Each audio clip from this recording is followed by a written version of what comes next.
nothing there, ref. That she got the ball. Good evening, Spurs fans right around the world from a wet, windy and stormy Ireland.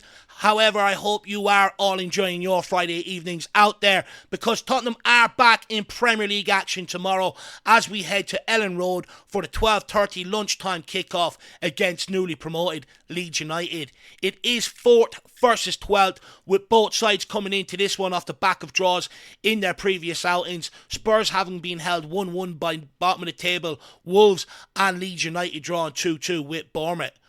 Tottenham do not come into this one on good form whatsoever. Only one win in our last 4 games, and that was against League One opposition Doncaster Rovers. And also in our previous 2 outings, we've also needed late equalisers just to be able to scrape a point.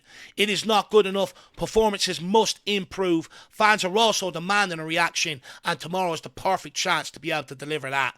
The omens are also not good heading into this one from a Tottenham perspective, because Tottenham haven't won our final fixture before an international break since October 2023, and this stat hangs over us like a dark cloud. And with the October international break looming, this game takes on extra importance for me, because it is the time of the year where a win and we go into this break with momentum, believing we do have the possibilities of being able to challenge across all 4 fronts. However, a poor result and all the early optimism could very quickly unravel like it has done under previous managerial regimes. There is also extra pressure on Thomas Frank heading into this match, with many Spurs fans wanting to see a more attacking approach on the football pitch. In my opinion, Thomas Frank also needs to stop with the rotation today and just put out his strongest 11 to be able to give us the best shot to take home all 3 points. So let's take a look at my Tottenham predicted 11 to take on Leeds United. And as we do every week, we will start with goalkeeper, and Guglielmo Vicario will retain his place in the lineup despite another shaky performance midweek. At the minute, clean sheets have completely dried up, and Vicario's form is a massive part of the problem. His error against Bodo Glimt midweek, another poor clearance leading to a goal, now makes it 3 mistakes in his last 3 games, and that simply is not good enough. However, Thomas Frank has publicly backed him by putting Vicario in that leadership group that was announced today. But now it is time for Vicario to be able to repay that fate, starting tomorrow by keeping a clean sheet and putting a string of good performances together. Moving on into fullback, and we will start with the left hand side, with Destiny Udogie expected to come back in today after being rested midweek. And when Destiny Udogie came off the bench, you could see the impact that he had straight away and what he offers, especially going forward compared to someone like Jed Spence, and the threat that he offers that maybe Jed Spence doesn't. But Destiny Udogie's pace, his directness and his willingness to get beyond the fullback caused Bodo Glimt massive problems and forced them back. And when you look at Jed Spence, it is not something that he does as well as maybe Pedro Porro or Destiny Udogie, and probably is the reason why he finds himself as third choice under this manager, but also under the previous manager, because maybe he is a little bit lazy in terms of what he could offer going forward. Moving on over to right back, and despite having an absolute defensive nightmare against Bodo Glimt midweek, responsible for both goals being turned inside out by their left winger, nowhere near good enough from Pedro Porro. However, he will retain his place here. It's now getting to the point though that Pedro Porro is a target regardless of the level of the opposition that we are playing against, and it is becoming a huge problem for Tottenham Hotspur. It's getting to the point now where we are having to ask other players to be able to vacate their position just to come across and help us. And the only 2 solutions going forward is either 1, we take him out of the team and we bring in Jed Spence, which was a failed experiment against Wolves last weekend. For reasons I highlighted why Destiny Udogie will also come back into lineup is because Jed Spence just doesn't offer anywhere near enough going forward. We lose a lot of creativity when Pedro Porro doesn't play down this side. Or the only other solution is that Pedro Porro learns to deal with it, shows that he can handle the pressure, doesn't give them too much joy for a run of games, which then means the opposition will have to look at other avenues to be able to get at Tottenham Hotspur. And I would hope the second one, he really does need to improve, because Thomas Frank alluded to the reasons why today Pedro Porro is continually selected down that side. First of all, he said he loves the chemistry that him and Mo Kudos have down the right hand side, but he also very interestingly said that this right hand side is our most creative outlet, that they do all the creating and the other side finishes it off, which probably probably alludes to why Pedro Porro keeps getting the nod. And you could see last week against Wolves, when you take him out of the team, you do lose that attacking impetus, that creativity down the right-hand side. And unfortunately, with the front line not clicking right now, you are relying on someone like Pedro Porro, because when he does get forward, and this is why he needs to get forward today, because Tottenham are expected to retain a lot of possession here against Wolves. Leeds are vulnerable from crosses, but with the quality and the whip that this guy can put on the crosses, he will leave a lot of defences vulnerable if Richarlison can read them and start getting on the end of them. But not only that, he also offers the ability to be able to put the ball in behind for players to run onto, something that we don't do of late. Against Bodo Glimt, a large part of our problem was everyone kept on coming towards the ball, looking for the ball, rather than someone maybe faking a run towards, spinning it behind and looking for that ball in behind. Look, you could make the argument we don't have a lot of players that maybe can play that sort of ball, so that's why we play this way. However, Pedro Porro is one of the ones that does possess that unique ability, and I do think it's something that we do need to utilise a hell of a lot more. Moving into right-sided centre-back, and our leader Christian Romero is back after missing midweek with a knock, with Thomas Frank confirming that Romero will make the away trip at Elland Road and that he will start in the heart of the defence, which means Kevin Danzo will drop to the bench, and rightly so. He just did not look his usual self midweek. We looked far more open when Christian Romero is not in that back line, which probably highlights how important he is, and credit to him, his leadership ability does keep that back line much more compact and much more tight, and we don't give away as many chances. We become much more harder to play against just simply because Romero does bring that aggression, something that we do lack when he is not available. And to partner Christian Romero will be Mickey van de Ven, who continues his run in the side, hasn't been injured for quite some time, which I think is a good omen for Spurs fans, that we can routinely put out our best centre-back partnership, and he keeps his place after captaining the side midweek. And Van de Ven was also named in the leadership group, which shows it's clear he is becoming a vital figure in this team, and maybe a future captain is emerging here. Moving into midfield, and we will start with a double pivot, and it's of my belief it will be João Paulinho and Rodrigo Bentancur, and I think Thomas Frank made a huge mistake not selecting these two from the off against Bodo Glimt. He himself said he came into the game looking to play counter-attacking football, which by that definition, surely you put in your best ball-winning midfielder alongside your most calm midfielder in possession as your double pivot to be able to give you the platform, to be able to win the ball, break the lines, and to be able to get at Bodo Glimt. So it is of my opinion that he got the team selection wrong, and he needs to resort back to Paulinho and Bentancur. Now, I know a lot of fans have their problems with this midfield in terms of ball progression, saying that it's too defensive, and I fully understand. However, when we were winning games, this was the pairing at the base of the midfield, and Thomas Frank needs to get back to it. With João Paulinho, you can see exactly why we missed him midweek. When he does not play, we lose that physicality deep in that midfield. We lose that ability to be able to turn the ball over and get the ball moving and hit teams on the counter. So it's absolutely vital that this guy plays here away from home today, just for that role alone. Now, when it comes to Rodrigo Bentancur, I know that Archie Gray is pushing to be involved against his former side tomorrow after his impact off the bench midweek, assisting the equaliser. However, I do reckon his involvement today will come off the bench, and I think Rodrigo Bentancur will start today, especially with big news coming out that he has signed a new long-term contract. Now, he is a divisive figure, which some fans love him, other fans aren't convinced. I'm one of those who I do rate him, and I am happy that he has been tied down to a long-term contract. And I'm also well aware that many fans are frustrated with Bentancur's ball progression. Many feel his passes are way too safe and that all he does is recycle possession. Now, in my opinion, the ability to be able to recycle possession is very important when you are looking to sort of control games and dominate possession. However, Thomas Frank did sort of to say in his press conference today that there is more to come from Rodrigo Bentancur. And for me, I think for him to be able to take the next step and sort of drive himself on a level, maybe the level that looked like it was coming pre-injury, and it hasn't really looked like the player that's come back. But for me,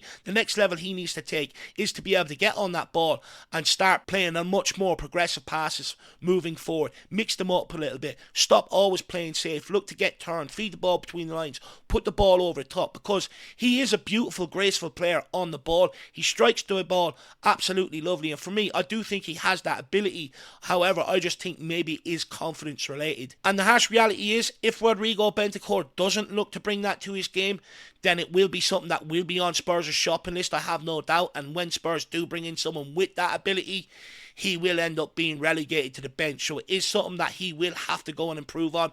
And if he does, I think it'll take him to the next level. And I also think it'll get a lot of fans off his back. And then to complete the midfield, I think he will go with Papa Matasar. Now, of course, didn't have the best outings against Norway.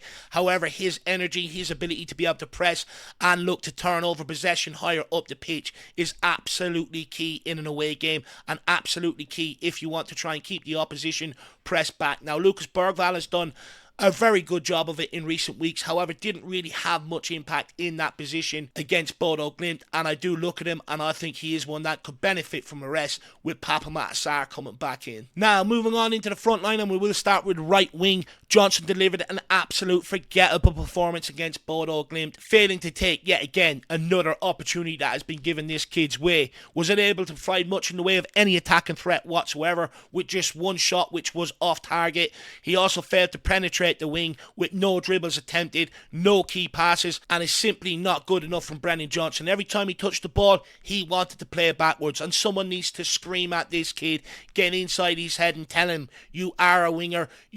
When we get you the ball, you're expected to take the responsibility like someone like Mo Kudus does. So after his poor showing, I do hope that Mo Kudus returns to the starting lineup today after surprisingly and also regretfully, I'd say, by Thomas Frank being left out of the Champions League 11 midweek. Mo Kudus has been Tottenham's most creative spark this season, providing pace, unpredictability and strength down this right hand side. Also has a couple of assists to his names, some of the most take-ons in any league around Europe, and we badly need this guy to turn up today because the rest of the front line is lacking right now in terms of centrally and down that left hand side. You know, Thomas Frank alluded to it again in his press conference today, saying that this right-hand side creates all the chances with the other side finishing it off. Now, I would argue, not a very clever quote from Thomas Frank to make, because it was the exact same under previous regime, Ange Postecoglou. However, just with the left-hand side creating all the chances, with the right-hand side finish it off, which probably highlights that we haven't made any progression, even with the signings that we have made. However, this right-hand side, with Kudus and Pedro Porro and the relationship that they have developed, and I've always argued two ballers can play with each other, which is absolutely great to see. It is our best avenue of trying to get a result here and trying to break down this Leeds United team and come away with all 3 points. So Kudus has to start. Moving on to left wing, and hopefully Xavi Simons is another one that returns to the lineup. Now, Wilson Odobert, bit of a mixed bag for me. I don't think he was helped with Jed Spence down that side. A lot of the times Jed Spence failed to overlap, taking runners with him, which I think, he had the benefit of when Destiny Udogie came on. He did look much more threatening going forward because there was much more space created for him to be able to run at the defender, which he did take. However, again, still not a lot of end product off a lot of the good work that he does do, which means I think he will drop out with Xavi Simons coming back in on the left-hand side. Now, I know a lot of fans want to see him moved into the 10, and I think there is a fair argument for it. We have lacked creativity in recent weeks, but Thomas Frank, for some reason, keeps persisting with Papa Matasar or Lucas Bergvall in that position, rather than giving Xavi Simons an opportunity in the number 10. Now, I do think it's an ideal opportunity against Leeds to be able to give him that game, a team that will sit behind the ball for a lot of the game, and see what he can do in terms of opening up. However, I'd argue he didn't look great in the number 10 against Doncaster. He was moved into the number 10 against Wolves, didn't look great, and also played number 10 against Bodo Glimt and didn't look great. But if you notice, a lot of the time he was on the pitch, he hugged that left-hand side. So for me, I think he will play off this left-hand side again. It does seem to be a position that he favours, maybe playing down the left and then sort of drifting inside.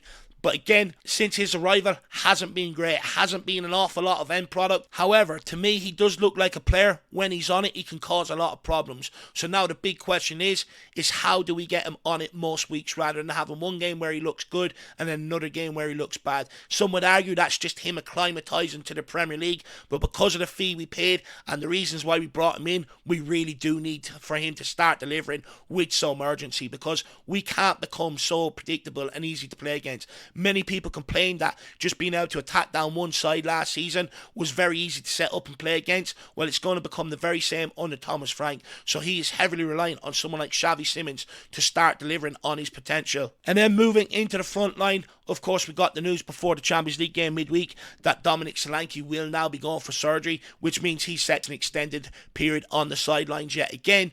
And also, Colin Mawani, good news, is back on grass training, but not available for the squad for this game, which means you've got two, maybe three options. You've got persisting with Richarlison, who only had 10 touches of the ball the other night. One of them also came from kick-off, or maybe two of them came from kick-off, which is absolutely shocking. He is not producing anywhere near enough. Or do you give someone like Matisse Tel another opportunity, who again, when you give him previous opportunities, hasn't really took them? Or do you look at the two of them and go, well, if you're not willing to perform for me, let's go and give Dane Scarlett a chance? And I do think it's getting to the point where many fans are getting pissed off with the current two options, and that they are more than willing to sort of accept Dane Scarlett being given the opportunity.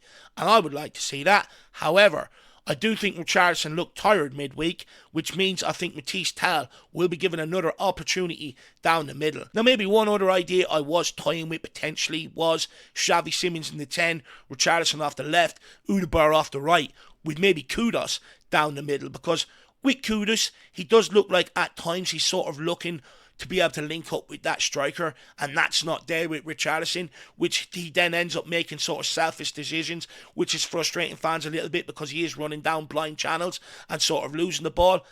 So maybe it is an option to put him down the middle and let him do a lot of his damage through the middle. Let me know what your thoughts are on that in the comment section below. Also, let me know your thoughts on my lineup selection. Maybe some of the reasons I've highlighted why I think they will be selected. Also, give me your starting 11 for the Leeds game. Give me your score predictions in the chat below. If you are new to the channel, or even if you are frequent of the channel, please make sure you like this stream. Really helps us out in terms of the algorithm. It lets YouTube know and let us know that you want to see more of these, and that we are just not wasting our time producing content that you guys don't want to see. Also, don't be afraid to smash that subscribe button, hit the notification bell for all the other match day content that we've got coming up, so that you are alerted to it. And I'll see you back here very early in the morning for the pre-match build-up, starting up around 9:30, 10 o'clock in the morning. As always, come on you Spurs, in the Frank engine we trust.